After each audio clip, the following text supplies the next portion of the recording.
Pourquoi je programme ni l'hyperfréquence ni l'hyperspécificité pour la majorité de mes athlètes, c'est ce qu'on va voir dans cette vidéo. Déjà, ce qui va être important, c'est de définir de quoi on parle. Quand je parle d'hyperfréquence et d'hyperspécificité, je parle globalement d'un entraînement qui est quasi exclusivement basé sur du SBD, avec des fréquences de pratique de chaque mouvement assez élevées. Typiquement, quand on est à 5 bench et plus, 4 squats et plus, et 3 à 4 terres et plus. Bon, en préambule, je tiens quand même à dire que cette façon de faire, elle peut présenter des avantages et elle correspond à certains types d'athlètes. Chez les débutants, par exemple, l'hyperfréquence, c'est une super carte à jouer. Ils ont besoin de pratiquer le mouvement parce qu'ils débutent complètement et de toute manière, le niveau étant faible, le stress de l'entraînement est assez faible. Par contre, ils ont aussi besoin de variété de mouvement parce qu'ils ont besoin de construire de la masse musculaire, ils ont besoin d'ancrer des patterns, développer aussi de la motricité, de la mobilité. Donc chez eux, on aura tendance à retrouver forcément une grosse fréquence. Par contre, on va avoir très peu de spécificité. Et à l'inverse, il y a un profil, c'est les athlètes avancés. Chez eux, la marge entre je ne progresse pas parce que j'en fais pas assez et j'en fais trop, elle est beaucoup plus fine. Et donc eux, ils ont forcément besoin d'avoir des curseurs qui sont beaucoup plus poussés que des débutants ou des intermédiaires. Et donc, une haute spécificité et une haute fréquence, ça peut être quelque chose qui se fait. Mais par contre, il va y avoir énormément de prérequis et de conditions à remplir, notamment avoir une grosse masse musculaire, avoir une bonne mobilité, parce que c'est ce qui va permettre d'avoir une structure saine sur laquelle s'appuyer et qui donne justement à l'athlète de quoi tanker justement ce type d'entraînement. Donc évidemment, l'idée, c'est pas de dire que dans n'importe quelle situation, c'est quelque chose qui est inutile. L'idée, c'est surtout de dire que ça va correspondre à moins d'un pratiquant sur 10. Et c'est justement pourquoi je le recommande pas à tout le monde et pourquoi je le programme très peu chez mes athlètes. Un des premiers arguments à l'encontre de cette méthode de faire, c'est déjà le principe simplement de la logistique et de la capacité et l'envie de le faire. Honnêtement, en tant que coach depuis 3 ans, 99% de mes athlètes n'ont ni le temps ni l'envie de s'entraîner 4, 5, 6 fois par semaine, en plus de ça pour faire que du SBD.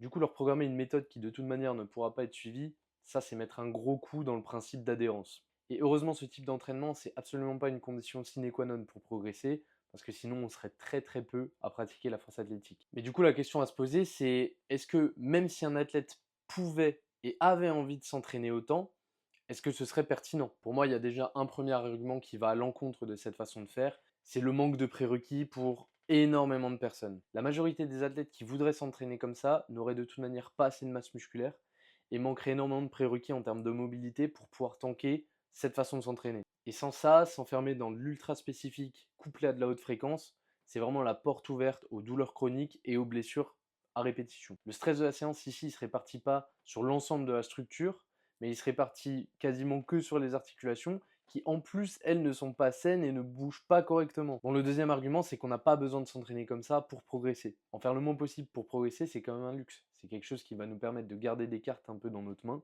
pour les périodes de stagnation. Pourquoi marcher quand je peux courir? Parce que tu peux pas courir aussi longtemps que tu ne peux marcher. La course à la fréquence, l'intensité, le volume, c'est souvent contre-productif. Faut pas en oublier que le principe de l'entraînement, c'est de progresser. C'est pas de faire un concours à celui qui s'entraînera le plus souvent, le plus fort, avec le plus d'intensité, le plus de volume. Un troisième argument, c'est simplement la rigidité et la perte de capacité à bouger sainement. Se spécialiser trop tôt, trop fort, trop souvent, c'est quelque chose qui va à terme te faire perdre ta capacité à te mouvoir sainement. Des hanches raides, une cage thoracique complètement verrouillée, une ceinture scapulaire figée, c'est pas des facteurs de performance, c'est des risques de blessure. Et là, tu vas peut-être me sortir la fameuse le meilleur athlète, c'est celui qui crée les meilleures compensations. C'est valable dans un sens, mais il faut bien comprendre qu'à un moment, quand tout ton corps compense sur des compensations, c'est plus de la performance, ça devient de la survie. Bon, le dernier argument, c'est mon préféré, c'est qu'il existe d'autres leviers pour progresser. Euh, L'idée de s'entraîner plusieurs fois par semaine, 4, 5, 6, 7 fois, pourquoi pas, c'est pas une mauvaise chose en soi. La problématique, c'est de s'entraîner 5, 6, 7 fois et de faire tout le temps la même chose. Tu peux avoir envie de t'investir à fond dans ton sport, d'avoir l'impression que plus tu vas en faire et mieux ce sera, et c'est pas faux dans un sens, mais ça doit se faire intelligemment, avec de la variété de mouvements, du travail d'hypertrophie, du travail de prophylaxie, cibler des zones précises sur lesquelles tu sens que tu as du mal à encaisser, qui sont régulièrement douloureuses, du travail cardio aussi, évidemment, Et le cardio, malheureusement, c'est pas 10 000 pas par jour, c'est déjà un bon début, mais pour vraiment développer cette capacité, il va falloir des séances précises, ciblées là-dessus. Le cardio, c'est vraiment un travail sous-coté. Ça va te permettre d'améliorer ta capacité de récupération, diminuer le risque de blessure, augmenter la variété de mouvements au sein de ta semaine. Et ça peut même être dans un sens vu comme un travail de mobilité, un développement de schéma moteur et un développement global de la proprioception et de la motricité. Je te recommande évidemment les contenus d'Upside Strength et de Vincent Foulonneau. Et moi, je pense que je vais rapidement te faire une vidéo sur le cardio au sein de la force athlétique. L'un des problèmes majeurs de l'hyperfréquence, c'est aussi la gestion du stress.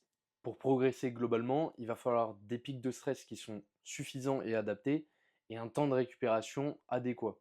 Le problème, c'est que sur un athlète qui n'est pas assez fort, si tu répartis son volume sur 4 ou 5 fréquences, en fait, l'athlète il va se retrouver à avoir des séances qui ne sont pas assez stressantes pour engendrer derrière un besoin de récupérer et donc des adaptations. Et après, il y a l'exemple inverse de l'athlète qui est avancé et très très fort, chez qui même une fréquence qui serait basse intensité, moyenne intensité, il prendra quand même le risque en fait de créer une interférence dans sa récupération et donc au final de toujours relancer ce cycle sans jamais vraiment récupérer et s'adapter. Et puis il faut faire attention aussi parce que la fatigue, c'est aussi quelque chose qui t'empêche de répliquer un schéma moteur correct et puis en ayant une structure qui est continuellement fatiguée, qui va t'empêcher d'avoir une technique qui reste stable avec l'enchaînement des semaines, des blocs. On peut vite penser que plus on s'entraîne, plus on se sent bien, plus on est propre techniquement. Mais à moyen terme, on peut vite aussi ancrer des schémas techniques qui sont de plus en plus foireux. Et là, on peut vite rentrer dans un cercle vicieux.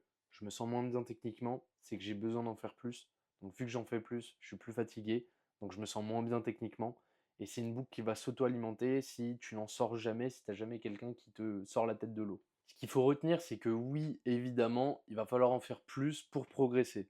Mais en faire plus, c'est pas nécessairement faire plus de SBD. En faire plus, c'est aussi mieux dormir, mieux manger, mieux s'investir dans sa séance, mieux organiser sa semaine, travailler ses points faibles, développer sa structure avec l'hypertrophie et la mobilité, développer son cardio. Si on voit la progression comme un verre d'eau qui se remplit et qui ne doit jamais déborder, si on prend jamais le temps de faire du travail spécifique sur l'agrandissement de la taille du verre, ici notre capacité structurelle et physiologique, et on sera toujours limité et on ne pourra pas continuer de le remplir de plus en plus sans jamais que ça déborde.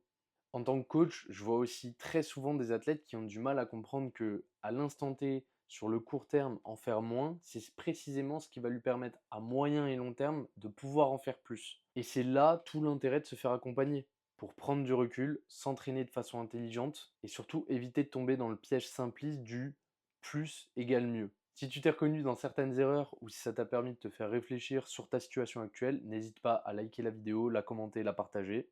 On se retrouve très bientôt pour de prochaines vidéos, de prochains podcasts, et d'ici là, entraîne-toi intelligemment.